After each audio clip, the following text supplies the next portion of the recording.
Okay, friends, so I'm going to do my YouTube video in my car real quick because I just got home. And because I think Jeremy gets irritated with me when I do these right before bed. He has decided he does not want to join in YouTube land right now because he's fairly mad. Doesn't about our adoption, not at me or at you. And so he just doesn't want to play yet. But that's okay. So we're getting ready to take a trip for my birthday. Because I'm turning 45 and I'm excited. And our dear friends across the street, Paul and Tia, they told us that they do this for their birthdays. They go out of town and leave their kids overnight with someone else. And this has been their birthday thing. His birthday, I think, is in the summer. I know hers is in December like mine. So they always use their birthdays as a reason to, when the kids were really little, they said they just used it as a reason to sleep for 8 consecutive hours. That's fair. My kids get excited about it now because they love their babysitter, Faith.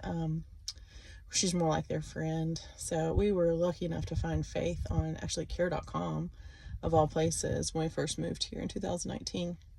And so she's a friend to them and they love her, and they could care less that we're leaving them, and they're counting the days till they get to make cupcakes with Faith and hear what's going on with her. So she's fantastic and we love her for coming. And then we have some other things planned for the weekend, so fun surprises for our kids they don't know anything about yet. But we're gonna go out of town and leave them here, and just me and Jeremy are gonna go out of town and use our Freedom Boat Club stuff and stay in an Airbnb on a little island, and that's what we're gonna do. So I wanted to do the YouTube video now while this was fresh in my mind, because I was talking to someone just kind of in my normal, you have your normal week, where you see your, I don't know, appointments you go to, or things you always buy, or places you always go, or people you always see, your routine. So I was chatting with this person who's part of my kind of weekly, bi-weekly, at least monthly routine, and she's super nice and super sweet, and she's like, I don't understand how the Liberian government does not want to facilitate these adoptions quicker. Because they've got to be burdened by the cost of these kids. And I just want to be clear. I mean, it's hard for us in a civilized, I don't want to say civilized, Liberia is civilized, but in a developed society versus developing versus developed is the way to say it now. We used to say third world, first world. I don't think anybody knew what the second world was. Now we say developing and developed. In developed countries, we have a system of caring for our young and caring for the sick and caring for the elderly. Because I'd love to say it's because it's the right thing to do, but that's not why. I don't know how much you guys understand about economics, politics, or whatever. But the reason that we do that in developed countries is because otherwise we will collapse. We have laws and rules about healthcare. It is for us, with our taxpayer system, it is cheaper for us to provide free health insurance and free food and free housing and free support. Although it's not ideal support, it's minimum. And even then, some of my friends that are living below the poverty line, they're like, it's, not keeping up with inflation at all. But we do have those systems in place where, by and large, if you know where to go to get stuff, you're not going to go hungry in the United States, especially in Florida. You're not going to go hungry. We have governmental programs in place. We also have nonprofit programs in place. And then we have churches and schools that intervene. And then we just have good people that see a need and do something impulsively and spontaneously. Now, some of that is goodwill and some of that is altruism. But most of the structure is actually designed to save money down the road. Because as an American country, we need the kids that are in kindergarten today, we need them to work when they're in their 30s, because 30 years from now, right? So they're 5 now, they'll be 35 in 30 years. In 30 years, I will be 75, and I'll be drawing Medicaid and Social Security and Medicare. I guess just Medicare, not Medicaid. I'm not really sure. But those things are in place. So if that 5-year-old that's in kindergarten right now is starving or has health problems, or their teeth fall out because they don't ever get to go to the dentist because they can't afford it, all those things, We need them to be taxpayers. We need them to be productive citizens. We don't need them to be dead. We definitely don't need them to be dead. We need them to be productive members of society, proportionately to what our elderly state will be when they are taxpayers. So, all of you guys that think, now granted, this was forethought by our ancestors, that let's create this system because in the long run, we're going to have a hard time with this. I'm saying it isn't about goodwill. It's about money. So when someone says to me with their American education and background, and rightly so, but also says to me, I don't understand why your adoption is taking so long, because you would think that this country would want to rid themselves of the liability of these orphans that no one can care for. And I was explaining to her how it doesn't cost Liberia a thing when these children die. They don't have a child welfare system in place. So it's not like if I adopt their child, that's one less off the payroll. They have zero benefits. They have some other agencies coming in. Street Children is coming in. They have a government system set up, but they don't have any money budgeted for child welfare. And my friend Nelson, who runs Hope of Blessing International, which is an orphanage in Liberia, he'll tell you, they'll talk about giving him money. I mean, they at one time they begged him to take these children that were basically left at the police station or left somewhere in a governmental building. If you will just take them now, we will get you some funding to help keep them alive and support them. And he's like, I haven't seen a dime. And that was 5 years ago. And I'm still caring for the same kids.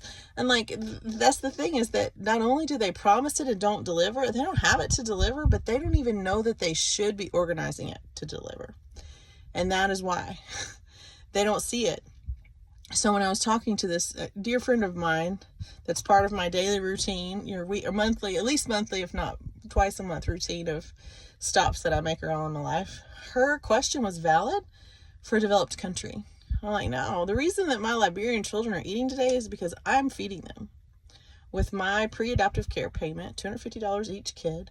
There are 20 unmatched kids in that orphanage that do not have families paying that pre-adoptive care, and it's coming out of the pot that was fundraised this past year by Small World, and we helped with that, and you guys helped with that. Those of you that watch our videos, you helped with that, because funding, you can't get funding if you're not doing adoptions. Yes, you can charge adoption fees, but it's a nonprofit, it breaks even, and it's a public company. I mean, nonprofits, you can look at them all you want to. They have to publish a public funding, like their budget has to be available to the public. If you want it, you can get it. And trust me, I don't give to nonprofits that I can't see their budget. But, so it's not a scam. Some people ask me if this is a scam. It's not a scam. Jimbo and I have known each other for a long time, and there are times that he and I disagree. And there are times that I'm like, I don't want to be mad at you, but like, I need this, or I need that, or this, what about this idea? What about that? And he patiently answers my questions, and he manages my spiciness, but he's not a dishonest man. He's doing his best. I think I've even said to him in the last year, like, I know you're doing your best, and I'm going to need you to expand what that means. I'm going to need you to broaden those horizons, and God bless him for being patient with me on that. And for being receptive to me saying, I just want to go get on a plane and check it out. And that I stayed for 5 months, and he didn't argue with us for staying for 5 months. He didn't tell us to stay for 5 months, but he was grateful for the voice that we gave, the connection that we were able to help with the other families and their children and our own children, and the shot of hope that we were able to give. So, but yeah, so Liberia, so when I told my friend that, when I'm talking to her this afternoon, I told her, like, hey, so Liberia, it doesn't cost a dime. And then she was asking me, I was talking about going back to visit Liberia, hopefully in the next month. Of course, now we have our car, Big Papa, has turned into Smokey Joe. Big Papa's our Suburban.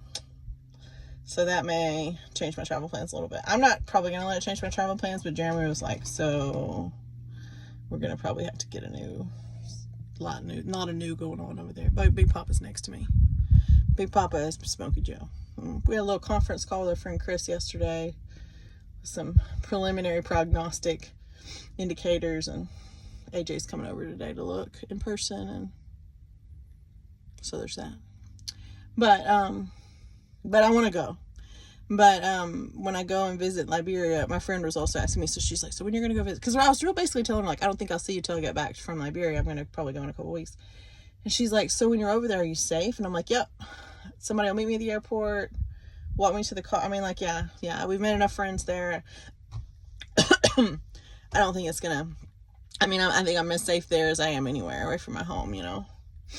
I mean, I wouldn't say as safe as I am in my bed, but pretty safe. So we stay at the Tropicana. They have good security. They have electricity 24/7. Their generator, they run their generator part of every day. So it's not like they have to make sure the generator works. They run the generator every single day.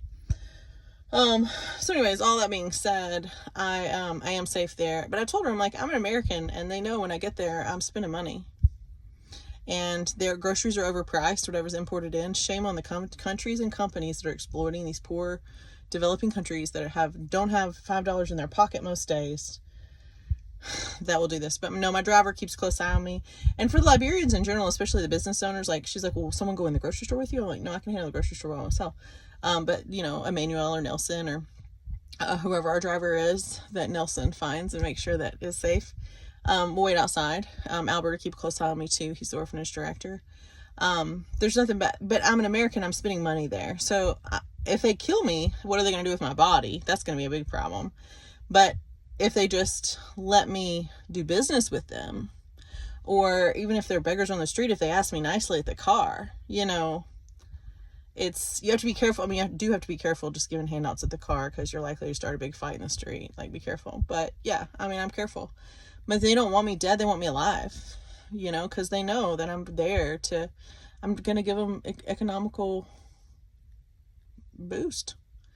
So, and they want more Americans to come, because tourism and commerce and buying and selling goods is like, you know. So then she asked me, like, well, what happens when they get sick? And I'm like, well, the carpenter that sells goods on the beach when things get rough, he has his own shop that he sells out of, but when things get really rough, Emmanuel, he sells to tourists on the beach of the Tropicana. Like, he told me a story about his kid getting hit by a car and having like a major head injury and needing staples and all this stuff. And then he had to hawk his car with the police department to get $100 out to pay his kid's hospital bill so that his kid could get care. I mean, they're like, your kid needs staples in his head. So he had to hawk his car, and then he sells me things on the beach to try to get his car out of hawk. And that's an emergency month, but that's not rare. So that's what happens when kids get sick in Liberia. So if they don't have a father or an uncle or a mother or somebody that has some type of skill set where they can give something, I mean, their car. So he was like walking. I mean, just who knows what he's doing to survive. He showed me pictures of his kids and stuff. He did a good product. He didn't tell me that he needed $100 to get his car out of hawk. He said, I carved these things. He made me a chessboard. I love it.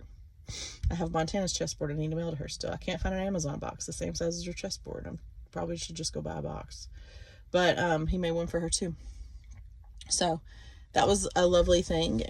But he didn't ask me for money. He asked me if I wanted to buy his services. And then once I did, we were talking to him kind of about his life and how his life is going as we bonded, seeing him every day sitting next to the beach by the Tropicana. And he shared with us about how healthcare works for kids that do have parents that do have jobs and a skill set. So that's how it works in Liberia. So unfortunately, there's no urgency on Liberia. And the only thing, I mean, we would hope for urgency on Liberia's part. And for a developing country, in years past, there has been urgency shown by Liberia to help these children complete their adoption so that they can have a home. Whether it's a home in Liberia or a home in the U.S. And the thing is I just want you to know, Liberians adopt their own too. Like, Liberian people that have decent jobs and a roof over their head, even if it's not a big roof, they will adopt children. I would say every single person, every single adult that I met, that I became friends with in Liberia, grown up, every single grown up has biological children as well as adopted children, whether that be nieces and nephews, whether that be the neighbor down the street, whether that be some just random situation, and they will go legally adopt them. But they adopt, they foster, they do everything they can. So the reasonable adults that are there, they're helping each other, but they are out of, there's no birth control counseling really. It's very little. My friend William Farr works for Beautiful Feet International. He does birth control counseling. They do prenatal care and postpartum care counseling, and we'll be visiting. I'll try to visit. He'll come visit me. I can't visit him. He's like 4 hours away from the hotel, but I'll try to take some supplies to him. There are little bitty ministries popping up trying to do good, but in the grand scheme of things, there's not. The birth rate in the U.S. hovers around 2.1 maybe, 1.9. I don't know. Jeremy tells me sometimes he's worried about our future as a society. I'm like, I mean, because we have 2 biological children and 3 adopted children, and we had 3 fosters, so it's hard to know where our birth rate lands. It still lands at 2, so we're below the average. You need 2.1. I think we're at 1.9. I'm not sure. Liberia is at 4.2 per woman. 4.2 average birth rate. So, like, keep in mind, like, I had 2, you know. My friend Lauren has 1, okay? My friend Holly has 5. But average across the board, our average needs to be at 2.1 to keep up with our thing. So that goes back to the whole, we need the 5-year-old in kindergarten today not to starve to death. So, but if your birth rate outkicks your ability to keep for survival, then you're gonna, it's a different problem. So, lesson for today in intentional international parenting. Why am I going to go to Africa, hopefully in January, for just a week and come back, even though I can't give any legal, I can't facilitate any legal status change for our children? Why would I do that? Well, number one, I love my kids, all of them, and I need to live that as an example, even to my American kids. Like, they need to understand that I love their Liberian sisters as much as I love them, which means I'm going to visit. Like, we're going to make it happen. One of us is going to go visit them. Maybe me this time, maybe Jeremy next time. So, Jeremy can work and provide childcare to our other kids at the same time, so that's why it's easier for me to go. So we still have income coming in. But to my Liberian kids, I'm not just going to abandon them there for months on end if there's any way around it. There are some families that cannot visit, and I trust me, I'm not trying to like guilt you or fault you or whatever. But if it is at all possible for me to do it, then I should. And it's important to them. Also, I do just want to be an American walking around Liberia that's adopting and increase the positivity behind that. I'm certainly going to be a minority with my white tall face and personages walking around there. I want to do good things. I want to hug the caregivers that are caring for my children and tell them thank you. If there is a government official in Liberia that will meet with me, or a U.S. consular that will meet with me while I'm there, that will hear my urgency to get this done, I will talk to them. I'm not going to bully my way in or try to talk to them. I want to visit Nelson and the kids, and Pauline and the kids at Hobie. I want to give them hugs. I want to see how their life's going. I want to bring supplies to them if they need it or whatever it is they want. I want to play with those kids. I want to laugh with them. I want to hear their songs and hear their stories. I want to see how they're doing. That's what I want. I want to visit Emmanuel and his family. I want him to get to drive me around and provide some well-deserved income for him, and appreciate his help with us, basically being our dad on site while we're there. Him and Nelson, man, they make sure we stay safe and make good decisions. I'll never forget Emmanuel arguing with some corrupt Liberian police officer who was trying to make us pay him $20 to drive down a road that does not have a tax or a toll. And he was like, these people are missionaries. I mean, Emmanuel's pretty even kill, and I know he watches some of these videos, so he might be laughing. He got out of the car and was like, and Emmanuel has a wallet. His wallet is a Bible. It's a pocket Bible, it's a little Bible. But it's wallet. It's where he keeps his money. He's like showing the guy, I don't have any money. I got Jesus' word, but I don't got any money. I mean, he's just like mad at this guy. He's like, these people are here to help children that we will not help. We cannot help. And you want to charge them to line your own pockets. Illegal. So it's just nice to have people like that. So yeah, when I go visit Liberia, I'll be safe. Will I be frustrated? Yeah. Will I take my rights, the rights and responsibilities that I have as an American person and a U.S. citizen, and will I take those rights and responsibilities and try to spread good in a place that needs more good? Yes.